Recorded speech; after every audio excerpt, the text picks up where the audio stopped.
Hey? Do you have any pets, Anna?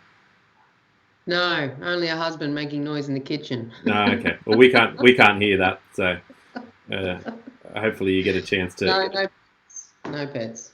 No pets. All right. Before COVID, we just went away too much. That's the way to do it. Yeah, that is the way to do it. Now I have hit the share button. It's just thinking about it. Right. I'll copy the link, and we want to go to Messenger. Is that right? Yes, please. This is so we can share it with your fans. It's exciting. Yes. I need to know. Yeah. Okay.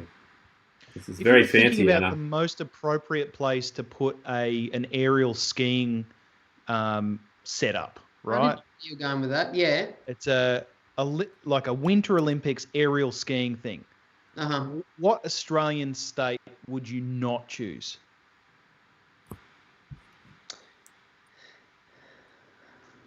Queensland. Yes. Oh my God. And they put one there. What do you mean? Queensland might seem an unlikely home for an elite snow skier, but the $6.5 million ski ramp at Brisbane's Lehman Sports Complex, I used to do weightlifting there, means Australia's Olympic aerial ski team will no longer have to go cap in hand to overseas training facilities. How about that? What a great... That makes sense. Look, it makes a lot of sense. After all, they're just doing so much skiing the rest of the time. I'm just glad in Brisbane. Do I get a prize for getting that? Yeah, you do. Okay, great. You get to hang out with us. Okay. Great. I think I've shared that with you, Anna. Awesome. Thank you, Greg. That's okay. All right. Brilliant. Okay. Cool. There we are. I'm going to share it. Yeah, share it. We got one viewer. I presume it's Rachel. Me. I presume it's Rachel May. Hey, Rachel. Love you, girl. Oh, dear. All right. Your internet seems to have gone really well now. Okay. I don't know. That's good. That's good. I'm going to do one more thing and then I'm good. All right. Like I said, I would manage to mess that up, and I did. Oh, We're live again. oh you did? Now you want me to... Hold on. Yeah. Should be quiet. I'm having trouble sharing it too. Doesn't matter. I can share it later. After the. Well, the I fact. think what happened is I accidentally unplugged the wrong thing. Oh. Trying to be tricky. So we're gonna pretend that all of this never happened. Okay. Cool. Deleting it all. And we're gonna go again. Yep. So we're deleting it all. I've erased it from my mind, Greg. Excellent. Yes, Excellent. Start fresh. Start afresh. What second go? So funny. I spent like an hour this afternoon making sure everything was hunky dory, and so none of this would happen. Technology, man. My brain just melts. Can't handle it. Greg is the master of technology. Yeah, you can tell. All right. Okay. It looks like that's shareable now. So Okay. I don't know if you want to try again, but that's okay. Clearly have a go, for sure. I'll share. Same link or different? You'll send me through a I'll different... send you through a different link, and we'll just see how that one goes. Okay, great. All right. Awesome.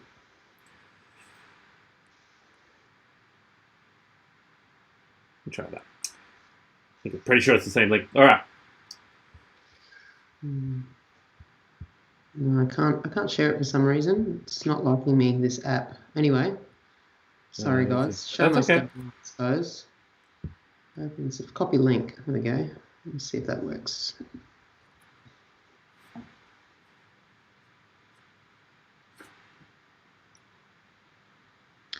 All right. Okay. Shared across the land. All right, let's do it. All right. Maybe we'll get one more viewer. Oh, you had a lot of people who were pretty excited online about this conversation, so that was pretty good.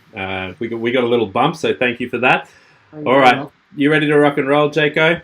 Oh, yep. Never been more readier. Nah, I've been more ready, but I've probably never been less ready. Well, we'll take what we can get. I'm good. Take what we Good can to get. All right. Okay. Hello, and welcome to the Daily Pouch, the wannabe rock star who's actually just a stage manager of podcast that aims to take a not-so-serious look at the day in Australian news and politics. I'm Greg. Are we still making fun of drummers Savage? And I'm Jake. If the drummers go back to work, then who's going to deliver my pizzas, Far Wharton? On tonight's episode, we welcome into the pouch none other than Townsville local turned Hunter Valley singer-songwriter Anna Weatherup.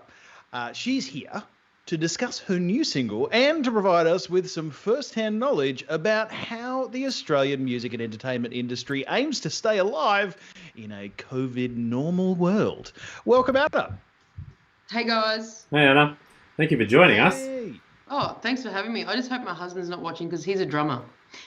Well, I'll tell you what. I was working on the script today, and half of my day was literally just trying to make like a non-offensive drummer joke. You know, trying to not be too offensive, but like just offensive enough. Just offensive enough. All of the best jokes are about drummers anyway. All the best band jokes are about the drummers. Yeah, absolutely. Absolutely. All right, well, we're super to have you on tonight, Anna. You've been performing since the age of 12. You have been described as an alt-pop artist. You have several single releases and 4 studio albums to your name. You've supported the likes of Colin Hay and Daryl Braithwaite and even enjoyed a notable jaunt on The Voice in 2013. Your new record has been 6 years in the making and is titled Crossing the Sea. Little Bluebird is the latest single to be released from that upcoming album, and one that has been played relentlessly throughout my home over the past week, much to the joy of my neighbours. I'm asking this first question as someone who gives up learning a song if it takes more than 5 minutes to learn. What sort of emotions are associated with finishing up an album after 6 years? I'll let you know when it's done. Is it still not going? All right, okay. We'll get back to you after 7 years. I was only thinking about that the other day. I'm like, how am I actually going to feel when it's complete? Well, that's what we're asking you, Anna. Yeah, I don't know, because it's not finished yet, and I don't want to put all my eggs in one basket. But I'm patiently waiting for that emotion to come. I'm really looking forward to it. I'm sure the answer will be incredible. Incredible relief, and I never want to do any music ever again in my life. Can I ask, is the goal of the modern artist, and I hate to throw that term at you, but is the goal of the modern artist still to produce a full album, or is the future focus more targeted at singles or groups of singles?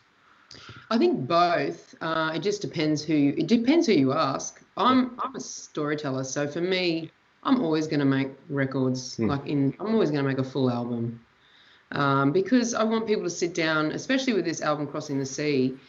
I'm going to recommend in the instructions, I'll probably write the instructions in the artwork, that people just sit down and put a good set of headphones on or put it on a stereo system and just listen to it and enjoy it from start to finish. Don't put it on shuffle. Because even the track numbering will be planned. I would have thought about what track going first, followed by that track. It's kind of not something that you just whack on and put on shuffle in the background. I want it to be a journey for people. So to answer that question, for me, I'm always going to make albums. Definitely. Yeah. So does that mean it's all about the journey rather than the destination? Yeah, totally. Yeah, absolutely. That's not to say that I won't still release singles. I will. Like, I've got plenty of songs that are waiting to go. So I probably won't spend 6 years working on a record again like this time round. But I like the thought of putting something together to make a whole project. That. Yeah, that sounds very good. I like the idea of instructions. That's very good. I bought some albums in the 90s, which I probably could have used some instructions for. Still haven't quite figured out how to open them.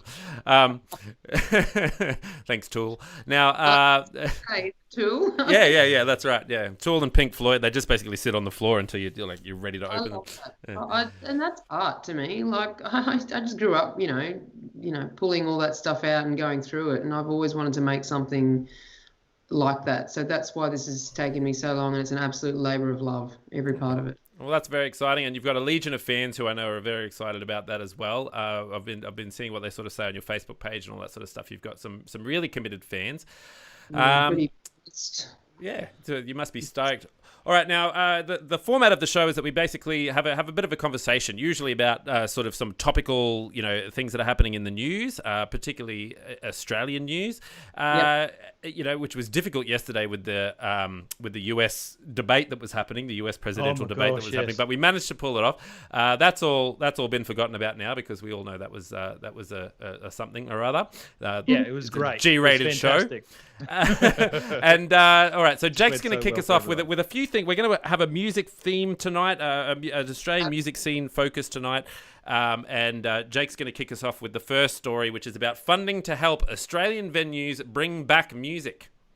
Yes, indeed, Greg. Well, applications are now open for the first round of the Morrison government's $20 million Live Music Australia program, designed to bring more homegrown music to Australian stages. Live Music Australia is an open competitive grant program which will deliver $5 million annually over 4 years, with each of the two rounds per year providing $2.5 million, with the aim of the 2020 to 2021. That was actually quite difficult to say. Yeah. The aim of the 2020 to 2021. The aim of this year's and next year's funding package is to assist venues as they prepare to open and rebuild their music programs as restrictions are lifted on the public gatherings and live performances, to also support programs or performance opportunities for original contemporary music by Australian artists, such as the one that we have on tonight, and of course to support partnerships, collaboration and networks across the Australian live music scene. So, Anna, how do you feel musicians have been treated during the pandemic? I can only speak personally for myself. JobKeeper has definitely come in handy. That's for sure. I'd be in probably a bit of strife if it hadn't been for JobKeeper coming through. And because I've always run, I've always played live gigs as a job, I do have an ABN and was able to do that. So that's been good. Well, do you think that the government has done enough, would you say? Well, from what I can see so far, I feel personally they have. I don't actually know. I haven't really had this discussion or thought too much about it, to be honest. I have just been head down since COVID started. I decided as soon as lockdown happened initially around Australia, I just went to work on all the stuff that I had to release. And that's even before JobKeeper came in. And I was just thinking, okay, I'm just going to have to do this alone. I had some savings and I thought I'll be okay. And then the JobKeeper came in. I was like, well, thank God. I mean, that's really been helpful. So in that respect, yeah, I think they have. Yeah. Initially, I mean, but it's early days, isn't it? It's not really. I think that the hard times that have come, not just for musicians but for many businesses, I think it's the next 6 to 12 months that might be the tricky. Yeah. The tricky part if we don't do something about it. And every industry will sort of have their casualties at this rate. All those sort of flexible industries, I guess, anyway, where there's a lot of casual work and a lot of flexible working hours. But would you agree that there's been a significant amount of sort of optimism from the music and entertainment industry? I've been loving watching the news and seeing the creativity that obviously like artists and things that have really brought forward. Do you have any favorite stories from the COVID world? You said that you bunkered down and you started writing and you kept writing. Yeah, well, I actually when it first happened, I obviously went into panic, like probably most of us did, because I was thinking financially, what am I going to do? And I remembered that I spent all of last year making music. So I had Climb ready to go and I had Little Bluebird ready to go. And I'd actually not only recorded those songs, but I went to America and made music videos. So I had 2 music videos as well. Yeah. So after about 24 hours of meltdown, I went, I've actually got stuff to do. So I just, got stuck into being a PR lady, basically. Yeah. That's all I've done. I've sat at home and I've contacted radio stations, I've contacted blogs, I've done, PR campaigns. I've just learnt kind of the back end of, what it takes to kind of market yourself, all the office stuff, admin stuff that news artists don't normally have the time to do. So that's been really good. I will say, though, in relation to the first question, I know that there are parts and sectors of the arts that have been left out, and I'm sorry to say I don't actually know what they are. It's a bit naive of me, but I know that some people haven't been looked after as much as I have because I have an ABN number. Okay. Right. Certainly, a lot of the commentary was around the supporting, the people who essentially, set up the stages, Yes. the roadies and such. I don't know if that's the term in Australia, but the people who essentially are the supporters, the person sitting behind the mixing board, the Gregs of the world, if you like it, in this context, the lighting people, the people that set up the stage, etc. Because they're, essentially they are reliant on big gigs going on constantly, and without the ability to have big gigs, a lot of them weren't able to do that, and a lot of them were not in the industry for long enough to be able to claim things like JobKeeper, unfortunately. Yeah. Yeah, so it's hard. It's pretty tough for so many. So in that case, I'm sure that there could be more that the government could be doing to help everybody get through it. All right. But yeah, for me personally, I've been okay, thankfully. Yeah, that's really good. And you've got some upcoming shows, you've got the singles going, and it sounds like you've you've got yourself a few new skills along the way as well, which is fantastic. I've just decided I'm just trying to make the most of it. There's always there's so many negatives to this. There's no question. But there's also, like going through heartbreak and then writing a cool song.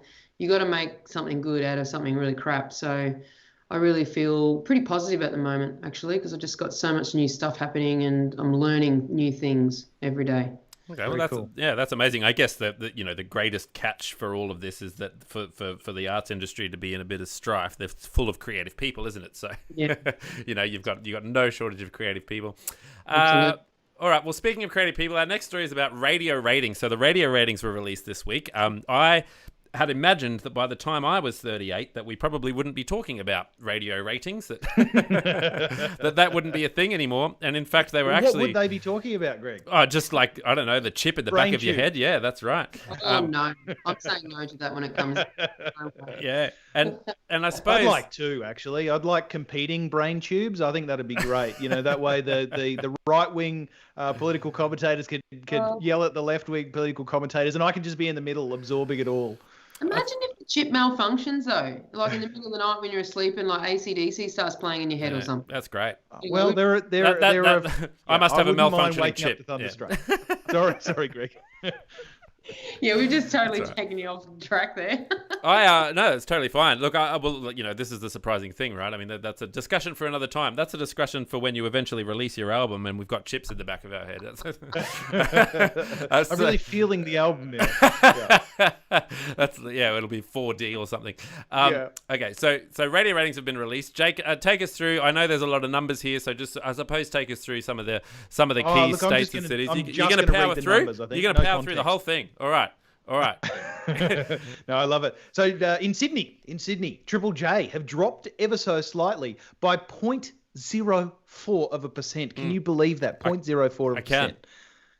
It's just one guy. It's one guy. One guy stopped listening. He's like, I'm done with Triple J. He went to Double J. No more. Yeah. All right. This gives the youth broadcaster a 5.1% market share of Sydney. Smooth FM, never heard of that, but it sounds smooth, frankly. They've found a 0.9% increase for a 9.9% market share, making them the most listened to FM station in the city. In Melbourne, it's another win for Melbourne's Gold FM.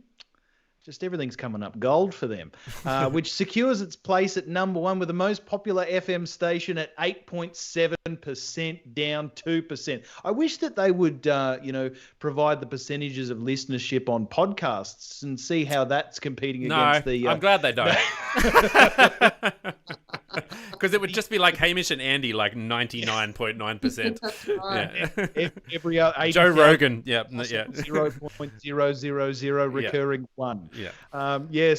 So in Brisbane, Nova has taken out the title of the most popular FM station in Brisbane, seeing a 1.1% growth for an 11.5% market share. You are going to be tested on this later, guys. So just make sure that you remember everything that I've said here. 97.3 FM and Triple M now share second place with 10.5% each. In Adelaide, Mix 102.3 FM. Where they're well ahead with a 13% market share, up 1.1%. And in Perth, the race for the top spot in Perth was a tight one with 3 FM stations providing contenders. It was Nova throughout that came out the winner with a 12.9% market share. How about that, guys? Yeah, that's pretty amazing. I would like to state that article comes from themusic.com.au as well, so totally ripped off from that. But credit where credit's due, just in case we get a phone call. Yeah, guys, you've read word for word what I had now. Look, Anna, you've played a significant role in the Australian music industry for quite a while now. How has the role of radio stations changed over those years? To be honest, this record that I'm working on is the first time I've ever really seriously chased radio play. The music, I haven't done an original album in 10 years. I did have a go at trying to get my first EP on Triple J via Unearthed, and I just didn't really slog it out enough, I don't think. I didn't sit down in front of, my office and have a go at pushing it too much back then, but I have been now. And you didn't pay enough of your friends to sit down and sort of vote yourself to the top, That too, actually, yeah. I probably more so back then than I'm doing now. I'm actually getting played on Triple J on Monday night. I know, on the Roots, is it? So excited, Roots and all. Yeah, Roots and all. It's my first time ever on Triple J, and I'm stoked. Yeah. Actually, Sarah Hales up in Brisbane she premiered the Little Bluebird track on Double J. And I was, I love Double J. I really enjoy the music on Double J. So I was chuffed to get it on Double J as well. So I've just been really getting a bit of Dutch, just courage and emailing people, just going, hey, would you play my song? Yeah, okay. And I'm getting some responses. It's been really great. So I think commercial radio stations here in Australia need to play more as Aussie artists, like, unsigned, maybe unheard of artists like myself. I think they have a responsibility to support the music industry here in Australia a little bit more than they are, I think. I think that if Australians knew how little Australian music's being played on some of those big commercial stations, they'd be pretty cranky. Yeah. I know Triple J particularly prides itself on having a certain percentage of Australian music that they play. So, it's interesting. The shift towards streaming radio stations and people playing playlists essentially designed by algorithms now. So as a musician, what's your approach to staying ahead of the 8 ball in regards to that? How do you make sure that Anna Weatherup gets included in that algorithm? I actually get people to help me with that stuff because it's just way out of my pay bracket. I don't understand any of it. So I get someone to help me with it. And, I used a service in the UK for Little Bluebird, and it's going great. The guy working on it just has been smashing it for me. Okay, yeah. He's got me on some really great, appropriate playlists. Because that's the thing. There are some dodgy playlists out there that I think you can pay to get on, but they're not the right algorithms for your music. And ultimately, you want people to follow you. And when they follow you, they'll get... so this time around, it's been great. I think I've got an extra couple of 100 followers on Spotify, so I was pretty happy about wow. that. Oh, that's amazing. Yeah, that's really good. In saying that, though, you don't earn money from Spotify or anything like that. You really don't. Yeah, okay. Wow. Yeah. I think I got a royalty check for the first single for about $20. Yeah, all right. And, I thought you said you didn't get paid from Spotify. Right. Cup of coffee with it. I imagine the character who is getting you on these algorithmic playlists is costing you a bit more than $20. So I imagine there's a bit. Really good guy, though. I knew he was the guy for the job because we did a Skype like we're doing now, and he had his spiel all written out, and he was wearing an Alice in Chains t-shirt, and I went, man, you don't even say anything. You got the job. That's funny because every time I wear my Alice in Chains t-shirt, I never get the job. Anyway. Every time applying for the wrong jobs. Yeah. Okay. So what are your revenue streams then? Your revenue streams then? Is it live music and merchandise and things like that? Is it all? Yeah. Yeah. Okay. It's all about, and I've had to really consider that too. I've had downtime, so I've been able to think about it. But yeah, it's live, that definitely. So that's unfortunately not really happening at the moment. Yeah, tricky one. Merchandise, and yeah, you just got to come up with creative ways to make an income, like merchandise, really cool merchandise ideas. Patreon is also an option where people pay like a monthly. I want to do that down the track somewhere, sometime when I can really work out what I want to offer people. And because I'd love to do that. It's a real community-based platform to use. Amanda Palmer, actually, from the Dresden Dolls. Do you guys know? Yeah, she's got her own Patreon, and she's got heaps of followers, and she's just so creative, and she has the ability to wake up and be creative every single day of her life because of those supporters. So I'd love to aim to do something like that, not too far in the future. Is that Neil Gaiman's wife? Yeah. So she's currently living in. He's a sci-fi writer, yeah. Is that right? What a couple! Like, yeah. I actually think they may have separated just recently. Oh, okay, all right. Well, don't break my heart. Thank you so much. I won't sleep tonight. Let's not go down that path. All right. It's early days though. Okay, well, let's stick with the music industry, and we obviously the question around it at the moment is it dying? Like what's happening with the music industry here in Australia? The sorry, that was a rhetorical question. It's the title of the news article that I also got from musica.com. Okay, but we don't need to talk about it because it's clearly not. It's the industry behind your favorite events is at risk. Maybe it's so Jake, talk us through what's happening at the moment, and how are we resuscitating the music industry? How are we keeping it alive? Well, this is exactly what we were talking about earlier, Anna, with respect to the the individuals who essentially go behind the scenes in order to bring together the music live entertainment industry, which has obviously been hit quite hard by the current COVID pandemic. Yep. But there are a bunch of these businesses and workers behind the scenes that really help bring together these big events. Bring them to life, really, and you might say, and feeling the effects quite hard. Now, described as, quote, the engine room of an industry that generates $36 billion in revenue across 18,000 businesses and employs 185,000 people directly, the live event supply industry takes the spotlight today as part of Red Alert, which is a global day of action. How about that? So, Anna, I wonder whether you could talk us through a bit of the timeline rather from when you first found out about COVID and really how you've adapted, particularly your live performances as a result. Yeah, so, I actually vividly remember sitting out the back here at my house and having a cup of coffee and just looking through the news, in December when China were going through the COVID pandemic and thinking, oh man, that looks terrible. Like those images are awful. And not thinking in a million years that it would eventually affect all of us here in Australia. So when it was probably already here. I reckon, well, absolutely. I'm sure it was. So when the world shut down for us in March, like I said before, I went through a little bit of a meltdown for about 24 hours, just because financially I lost my day job working at a cellar door here in the Hunter Valley, and then all my gigs one by one, including some weddings and all my residencies were just getting cancelled. So I'm like, wow, for the first time in my life, I've got zero money coming in. So yeah, it didn't take me long though to go, well, okay, thankfully I'm not going to, my husband was still working, so he held the fort. And I just thought, okay, well, I've got a little bit of savings there. That's for the album. So I'm hopefully not going to have to spend too much of it, but I'm not going to starve, but I may as well get busy while we've got this downtime. Because it's funny because I always felt like I'm always trying to catch up with everybody else.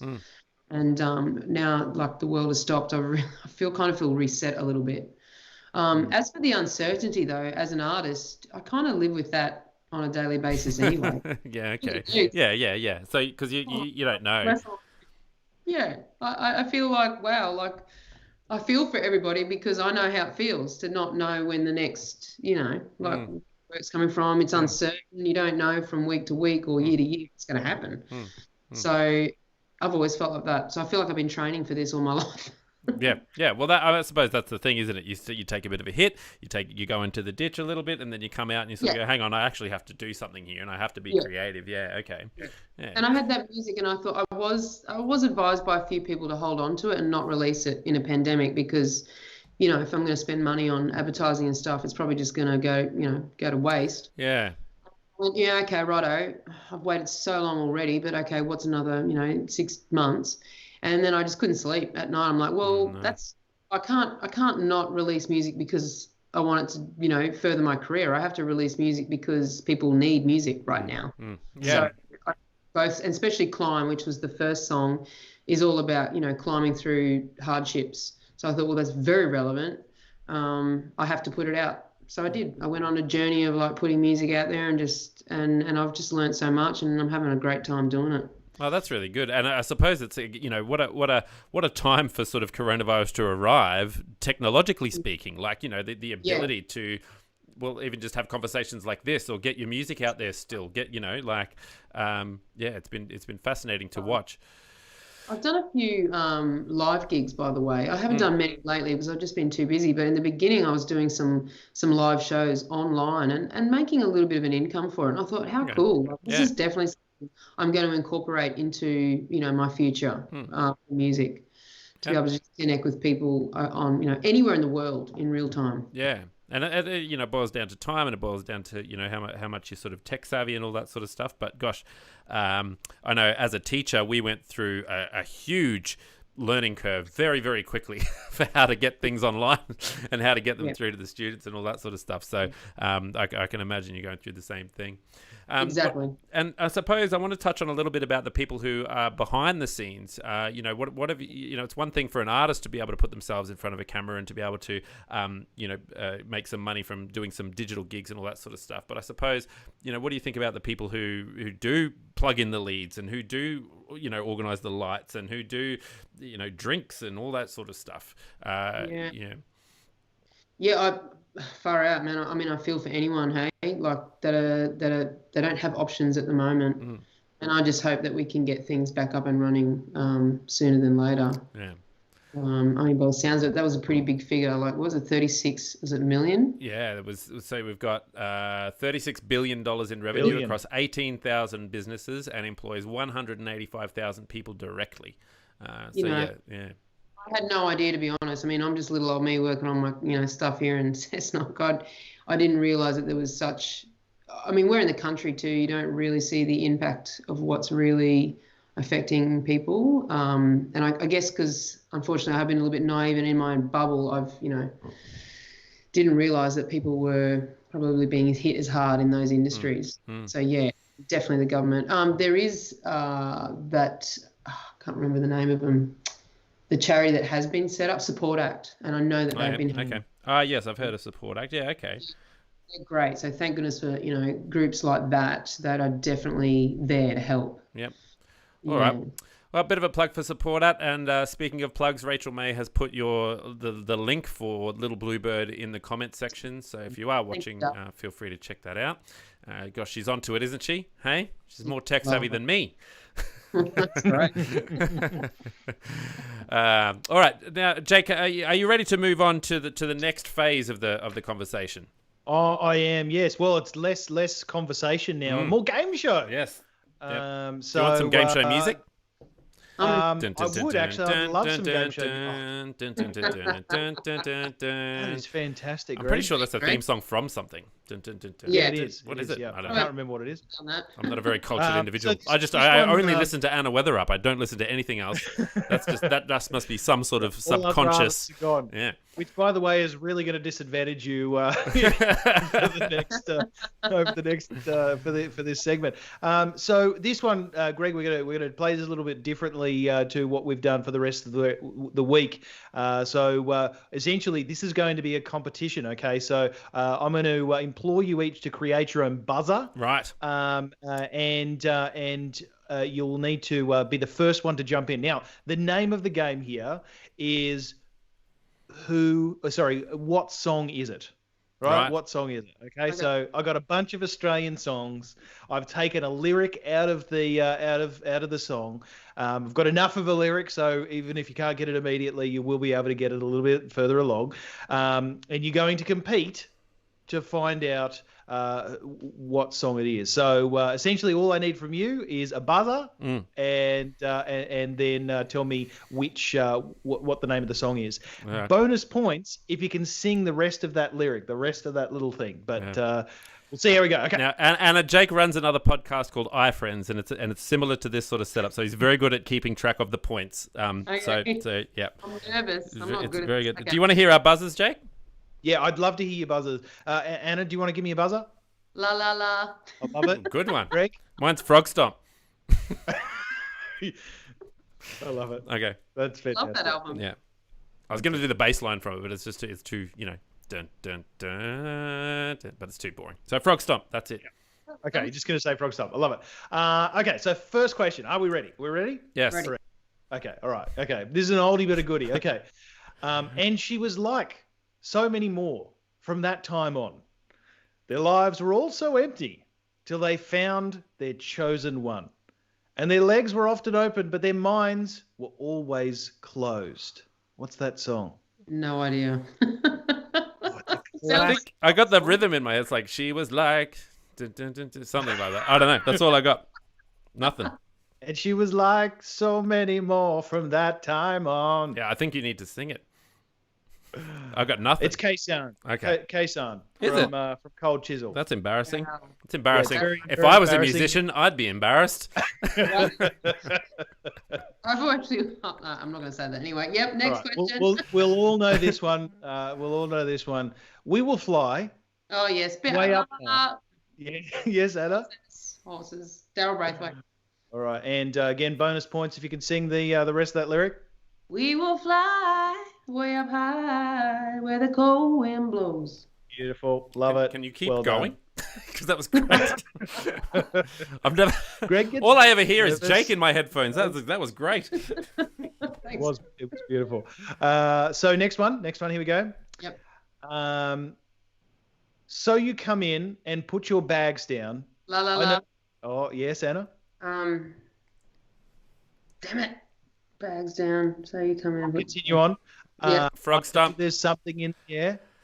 So you come in and put your bags down. Oh, So there's something in the air. How can I do this to you right now? Dun dun dun dun dun. But I'm over there when I need you here. Here. My happiness. Woo. Yeah. You've got it. I mean, you didn't say Frog Stomp, but I'm happy, and I'm bowing out because if I got one of those, that's good for me. Alrighty, next one up. Stumbling along, looking at nothing, because your eyes are always on your feet. What? Is this the Wiggles? If you're ever locked up, you'd see the sun and the morning. You wonder why things are so bleak. Your eyes are on your feet. What does that even mean? It's a classic. Oh, I can't remember whether it was late 90s or early 2000s. Yeah. You'd call it maybe India. It's Mascara by Killing Heidi. Oh, okay. I was just imagining googly eyes on feet. That's all I had. I couldn't get past it. My brain wouldn't let me get past it. All right, go. I was standing. You were there. La la la. Olds. Yes, Anna. In excess. Oh, continue it on for me for an extra point. Two worlds collided. I've got a mental block. Two worlds collided. You were Baseline. there. Two Collide. worlds. Yeah. You'll never tear us apart. Got it. Okay, here we go. Next up, it's currently it's 12 o'clock, and it's a wonderful day. Frog Stomp. Yes, Greg. And it's a wonderful day. I know you hate me, but I'll ask you anyway. And, You're looking for a backup singer? It's Offspring's Smash. I love it. Frog Stomp, Silverchair. Yeah, it was indeed. The 36th best album ever written. I don't know. I reckon 35th. Next up, Four Wheels Scare the Cockatoos. From Kintori to Yindamu, the Western desert lives and breathes in 45 degrees. Yeah, well, it's Midnight Oil. Midnight, isn't it? Frog Stomp, Midnight Oil. Oil. It's Beds Are Burning. Yeah. Yeah, cool. Yeah, I think Greg, you got that. Well, I got Midnight Oil. I think Rachel May is losing her mind. The comment section is just filled with like screams. I think she's just beside herself. She should have really come in and replaced me. Oh no, she should have been playing this game. She'd be very good at it, actually. No, Yeah, she would be good. Butt. She would be good. Don't let her in. Yeah. It's just filled with her going Anyway. Next up, here we go. From the first day I saw her, I knew she was the one. She stared in my eyes and smiled, for her lips were the colour of roses. For her the Frog Stomp. Nick Cave. Yes. Nick Cave with Kylie Minogue. And correct. it's whatever it is, the Roses song. For her lips were the colour of roses. Well, I don't know the rest of it. No one does, Jake. Down the river, all bloody and I love it. That was great. It's a great song. All right, here we go. Next, it's one of my favourites. There is freedom within. There is freedom without. Frog Stomp. You can have Yes, it. No, yep. Roadhouse. There is Yes. freedom within. Is that Australian? We're not doing that as Australian, Jake. That's cheeky. I spent my day listening to Australian songs, Jake. All right, we got two more. I'm sure we can smash this. All right. I was caught in the middle of a railroad track. I looked around and I knew there was no turning back. My mind raced. And I thought, what could I do? No. I know the lyrics. I was in the middle of a railroad track. Woo! It's Thunderstruck AC/DC. It is Thunderstruck. Just Aussie card. Yeah. I think we just lost our Australian audience, Jake. I think we're going to have to stick with the 5 Mexicans who apparently listen to us every week. I don't know. I'll be so happy with this. And final one. Okay. The final one is, I came upon the prison ship.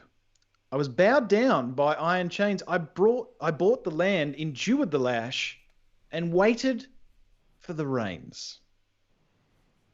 No. I'm maybe a farmer's wife. I am Australian by the Seekers. Okay, this is terrible. I feel terrible now. I feel less Australian than when I started. I know all these songs. And can I? It was 6 points to 4. Congratulations, Anna. Yeah. Oh, hang on, I got to play my applause thing. Hang on. Woo! Yay! Yeah, very good. Can I say, Jake, I'm disappointed you didn't dig up Anna's lyrics for Little Bluebird. That'd be good. I think if I got those wrong. I would have buzzed in. I was ready. I was like, he's gonna do it. I was ready. What I was trying to. Like, what's that song? Yeah. Sounds very familiar. It's like it's been going over and over again in my head. Yeah, but I can't think of the name of it. Very funny. All right. Look, Anna, that brings our little show to a close. Thank you so much again for joining us. Your upcoming album, which will be released via chips in the back of our head sometime in the very near future, is going to be called Crossing the Sea. Why Crossing the Sea? You're going to New Zealand? You're moving to New Zealand, aren't you? It's better over there. Jacinda? Oh, I love New Zealand. It's the title track of the album. There's something about oceans and storms and sea that I love. And Crossing the Sea, the song's actually about, like learning lessons and moving through a storm and also letting the waves of life take you and surrendering to it. Goodness me. It's pretty deep. Yeah. I think the song is very influenced by Pink Floyd, so it goes for like 8.5 minutes or something like that. I love that. That's good. It's massive. It's a big song. That's the one song left really that we need to finish off in the studio, and I'm leaving it till last because it's big. All right. Well, in the meantime, anyone can check you out by searching for "Climb" was the first single, Yes. and "Little Bluebird" is the next Yes. single. You can check out Anna's Facebook page. She updates it regularly for where you can find her, where she's going to be doing interviews, where you can find her music, where you can find where she'll be played on different radio stations and things like that. So check her out, give her a like and a thumbs up or something, whatever the kids are doing, and. Thank you so much for joining us. Jake, when our listeners have finished heading over to Anna's page and giving it a like, what would you like them to do? I would love it, Greg. I would absolutely love it if they could subscribe and then also rate and review us, because it really helps us to get in front of the faces of individuals all across the world. It does. Especially Mexico. Especially Mexico for some strange reason. Yep, and India. But anyway. And if you'd like to share the love, you can do so by telling your friends, families, and foes to head to thepodcast.com, where they can choose their favorite podcast player of choice. Anna, Jake, it's been real. Greg, Anna, it has. Thank you. All right. See you, Anna. Good luck. We'll see you in a few weeks down at the Hunter Valley. Absolutely. I look forward to it. All right. Bye. Bye, Jake. See ya. Bye.